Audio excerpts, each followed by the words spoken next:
विद्यार्थियों, मैं doctor Sangeeta Nagarwal government college Bandikui से। अब तक के वीडियो में हमने बीए थर्ड ईयर के विद्यार्थियों को अनेक विषयों के बारे में जानकारी दी। आज हम चर्चा करेंगे सम्राट के रूप में नेपोलियन की। इससे पहले हमने पिछले वीडियो में बताया था कि नेपोलियन बोनापार्ट का प्रारंभिक जीवन कैसा था और उसने सेना नायक के रूप में इटली व मिस्र अभियान में किस तरह की उपलब्धियां हासिल करी। उसके बाद प्रथम कांसल बनने के बाद उसने क्या क्या सुधार कार्य किए और इन सब के बाद नेपोलियन ने किस प्रकार से अपने आप को सम्राट के रूप में, फ्रांस के सम्राट के रूप में प्रस्तुत किया, इसकी चर्चा हम आज के वीडियो में करेंगे। तो देखिए साथियों, जब नेपोलियन प्रथम कांसल था तो उस समय कादूदाल ने एक षड्यंत्र किया। इस समय फ्रांस में राजतंत्र के समर्थक पुनः सक्रिय उठे थे और उनमें से कुछ साहसी लोगों ने नेपोलियन को समाप्त करने का षड्यंत्र रचा। मारेगो के युद्ध के थोड़े दिनों बाद ही नेपोलियन पर अचानक धावा बोल दिया गया। नेपोलियन के बहुत से सैनिक मारे गए, परंतु वह स्वयं बच गया। इसके कुछ समय बाद लंदन में इससे भी खतरनाक षड्यंत्र रचा गया। इसका ध्येय लुई 16वें के भाई आर्तवा के काउंट को पुनः राजा बनाना था। इस षड्यंत्र के मुख्य नेता थे जॉर्ज कादूदाल और पिशेगू। कादूदाल और उसके साथियों को गिरफ्तार करके गोली से उड़ा दिया गया। पिशेगू कारावास में ही मर गया। लेकिन इस घटना ने नेपोलियन के मन में सम्राट बनने की महत्वाकांक्षा जगा दी। उसने एक फिर से नाटक रचा।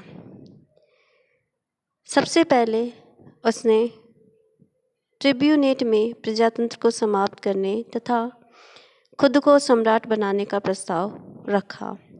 इसके बाद सीनेट ने इस प्रस्ताव को स्वीकार करते हुए उसे सम्राट घोषित कर दिया। सीनेट की घोषणा में कहा गया था कि यह परिवर्तन फ्रांसीसी जनता के हितों को ध्यान में रखकर किया गया है। इसके बाद इस प्रस्ताव को जनमत के लिए जनता के सामने रखा गया। 35 लाख मतों के बहुमत से जनता ने नेपोलियन को सम्राट बनाना स्वीकार कर लिया, क्योंकि फ्रांसीसियों को राजतंत्र अब भी पसंद था। परंतु नेपोलियन ने पुरानी परंपरा के अनुसार पोप के हाथों से राजमुकुट नहीं पहना, अपितु स्वयं अपने हाथों से अपने सिर पर राजमुकुट को रखा। यद्यपि स्वयं पोप वहाँ उपस्थित था। उसका कहना था, मुझे फ्रांस का राजमुकुट धरती पर पड़ा मिला और तलवार की नोक से मैंने उसे उठा लिया। इस प्रकार फ्रांस में एक बार फिर से राजतंत्र कायम हो गया। यानी कि नेपोलियन ने बड़े ही नाटकीय ढंग से अपने आप को फ्रांस का सम्राट बना दिया। यानी उसने फ्रांसीसियों के सामने इस तरह की परिस्थितियां पैदा कर दी कि जनता को नेपोलियन को सम्राट चुनना पड़ा। अब जनता ने नेपोलियन को सम्राट क्यों चुना, इसकी चर्चा हम पहले के वीडियो में ही कर चुके हैं। तो देखिए, 2 दिसंबर 1804 ईस्वी को नेपोलियन का राज्याभिषेक बहुत ही धूमधाम से नोत्रे-दाम के गिरजाघर में संपन्न कराया गया। इसके बाद का शासनकाल प्रथम साम्राज्य के नाम से प्रसिद्ध हुआ। अब देखेंगे कि नेपोलियन सम्राट के रूप में 2 दिसंबर 1804 को फ्रांस की राजगद्दी पर बैठा और 1814 तक उसने फ्रांस में सम्राट के रूप में कार्य किया। इस कार्यकाल जो लगभग 10 वर्ष का था, उसके कार्यकाल में उसने कौन कौन से कार्य किए, किस तरह से वो यूरोप के मानचित्र पर छा गया, यूरोप के देशों को उसने किस तरह से प्रभावित किया, इसकी चर्चा हम आगे करते हैं। तो देखिए, नेपोलियन पूरे 10 वर्ष तक सम्राट बना रहा। इन 10 वर्षों में उसे लगातार युद्ध लड़ने पड़े, जिनमें से अधिकांश युद्धों में से विस्मयजनक सफलताएं मिली। यद्यपि अंतिम युद्ध की पराजय ने उसकी सभी सफलताओं पर पानी फेर दिया, फिर भी इन 10 वर्षों की अवधि में संपूर्ण यूरोप का घटनाचक्र उसके इशारे पर घूमता रहा और वह यूरोपीय राजनीति का केंद्र बिंदु बना रहा। इसीलिए इन 10 वर्षों को इतिहास में नेपोलियन का युग के नाम से जाना जाता है। उसकी गिनती विश्व के 3 महान विजेताओं सिकंदर, सीजर और शार्लमेन के साथ की जाने लगी। अब देखिए किस तरह से उसने यूरोप की राजनीति या यूरोप के विभिन्न देशों को प्रभावित किया। तो सबसे पहले जब नेपोलियन सम्राट बना तो नेपोलियन को अब तक लगभग सारा यूरोप या यूरोप के देश जान चुके थे। अब फिर से सम्राट बनने के बाद सम्राट बन जाने के बाद नेपोलियन ने यूरोप की प्रभुता प्राप्त करने का प्रयास किया। जब इंग्लैंड ने अमीन्स की संधि के अनुसार माल्टा द्वीप खाली करने से इनकार कर दिया तो नेपोलियन ने इंग्लैंड के विरुद्ध पुनः युद्ध छेड़ दिया। इंग्लैंड ने फ्रांस के विरुद्ध तीसरी बार गुट बनाया, यानी फ्रांस के विरुद्ध तीसरे गुट का निर्माण हो गया। इस तीसरे गुट में इंग्लैंड, ऑस्ट्रिया, रूस और स्वीडन सम्मिलित थे। नेपोलियन ने जर्मनी में इंग्लैंड के छोटे से राज्य हनोवर पर आक्रमण करके उसे जीत लिया। 1805 ईस्वी में इंग्लैंड और फ्रांस के मध्य सुप्रसिद्ध ट्राफलगर का जल युद्ध लड़ा गया, जिसमें अंग्रेज जल सेना नायक नेल्सन ने फ्रांस तथा स्पेन के संयुक्त जहाजी बेड़े को नष्ट कर दिया। इस भयंकर युद्ध में नेल्सन मारा गया। नेपोलियन ने इस पराजय का बदला स्थल युद्धों में लिया। नेपोलियन ने अपनी विशाल सेना को 2 भागों में विभाजित किया। एक सेना को सीधे ऑस्ट्रिया पर आक्रमण करने का काम सौंपा। ऑस्ट्रिया का सेनानायक मार्क 80,000 सैनिकों के साथ उल्म नामक स्थान पर डटा हुआ था। नेपोलियन की दूसरी सेना ने 500 मील का लंबा चक्कर लगाकर जर्मनी को पार कर उत्तर दक्षिण की ओर से ऑस्ट्रिया की सेना को पीछे से दबोच लिया।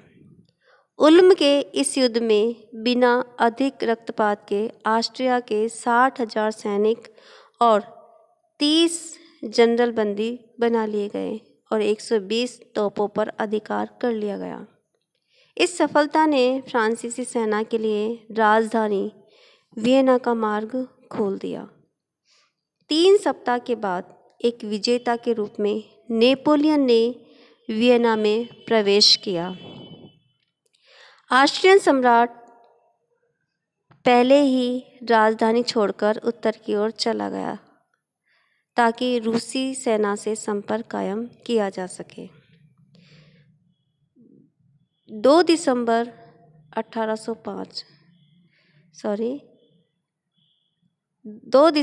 1805 को ऑस्टरलिच का युद्ध 2 दिसंबर 1805 ईस्वी को ऑस्टरलिच का युद्ध लड़ा गया, जिसमें नेपोलियन ने ऑस्ट्रिया और रूस की संयुक्त सेनाओं को परास्त किया।